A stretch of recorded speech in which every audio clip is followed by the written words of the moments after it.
English ng kabayo? Red horse, hindi red horse. Red horse, hindi red horse. Oh my God! 6, ayan, very good. Nag-aaral na ba si Kuya? Yes. Okay, matalino ba si Kuya? Yes. Ayan, sige, tatanungin na si Kuya ha. Anong Tagalog ng 6? Pito. Palakpakan naman natin. Ayan, tatalino ng kids natin dito, no?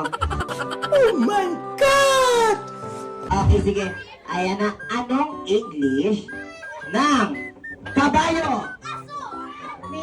Red horse, hindi red horse. Sinama mo ba ng red? Okay na yung horse eh. Okay, sige, ganito na lang. Ayan, Kuya, meron na tayong doktor, sundalo, meron tayong pulis.